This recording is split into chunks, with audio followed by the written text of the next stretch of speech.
You don't hate people, you just feel different after being around them. While others leave energized, you leave depleted, quiet, heavy, and you start wondering if something is wrong with you. But what if your exhaustion isn't social weakness? What if it's the cost of processing everything more deeply than most people realize? Because the truth is, what feels like just hanging out is often far more demanding than it appears. What if there is a precise psychological reason your nervous system feels like it just ran a marathon after 2 hours at dinner? Here's the uncomfortable truth. Social interaction is one of the most cognitively demanding things your brain can do.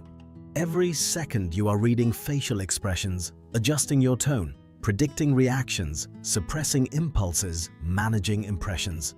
Psychologists call part of this process self-monitoring, and high self-monitors tend to experience more social fatigue because they are constantly editing themselves in real time.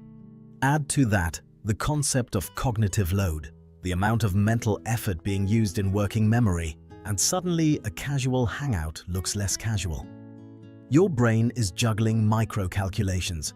Did that joke land? Was that too much? Should I say more? Should I say less? And if you grew up in an environment where reading the room was necessary for emotional safety, this hypervigilance becomes automatic. It stops feeling like a choice. It becomes survival. There is also something called emotional labor, a term originally used in sociology, which describes the effort of managing your emotions to meet social expectations. Even with friends, you filter irritation, amplify enthusiasm, soften disagreement. That subtle performance costs energy. Now layer in cognitive dissonance, the discomfort that arises when your internal state doesn't match your external behavior. You might feel tired but act energetic. You might feel overwhelmed but pretend you're fine. That gap between inner truth and outer expression is small, almost invisible, but your brain feels it, and it keeps score. Another piece people rarely talk about is overstimulation. Voices overlapping, music in the background, notifications buzzing, lights slightly too bright. Your nervous system absorbs all of it, especially if you are naturally more sensitive to sensory input. Research on sensory processing sensitivity suggests that some individuals process stimuli more deeply, which means more reflection, more empathy, but also more exhaustion. So no, it's not just about liking or disliking people. It's about how intensely your system processes the interaction. And that intensity can be both a gift and a burden.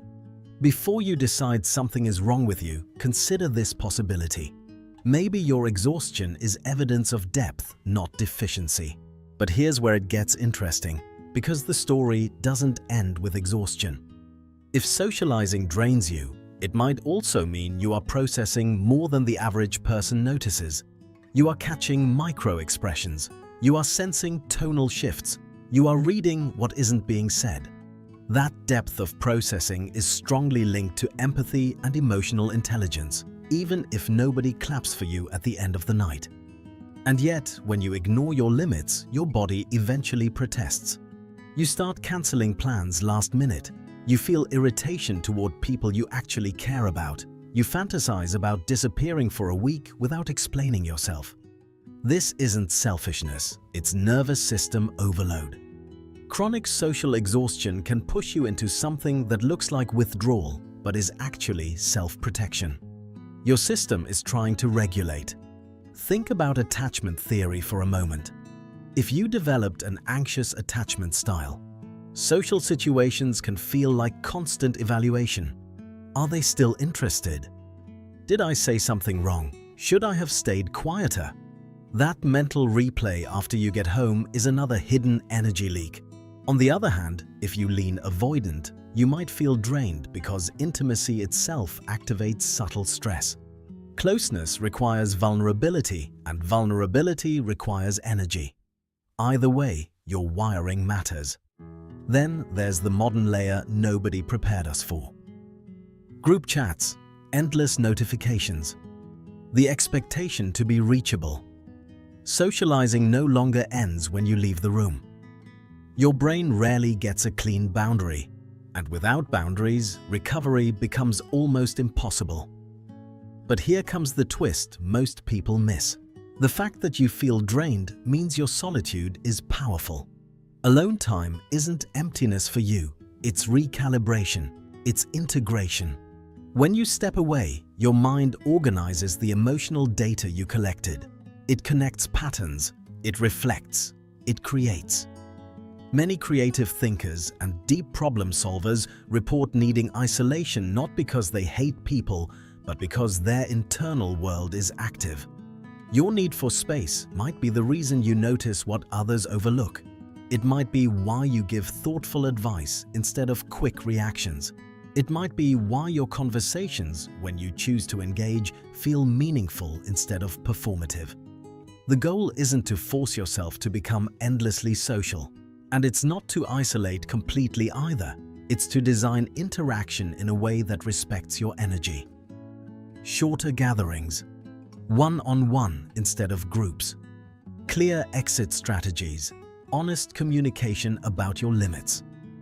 There is strength in saying, "I'd love to come, but I'll only stay an hour." There is maturity in leaving before resentment builds. And there is deep self-respect in recognizing that your battery drains faster, not because it's defective, but because it runs on high sensitivity. Maybe the real growth isn't becoming someone who never gets tired. Maybe it's learning to honor the rhythm of engagement and retreat. Like breathing. Inhale connection. Exhale solitude. You don't have to prove your worth through constant availability. You don't have to perform extroversion to be valuable. Your depth is not a social flaw, it's a different operating system. And once you understand that, exhaustion stops feeling like a verdict. It starts feeling like information. So the next time you walk away from a gathering feeling drained, instead of judging yourself, ask a different question. What did I just give? What did I just process? And what do I need now to return to myself? If this resonated with you, subscribe to the channel and stay curious about your inner world, because understanding your patterns is the first step toward using them wisely.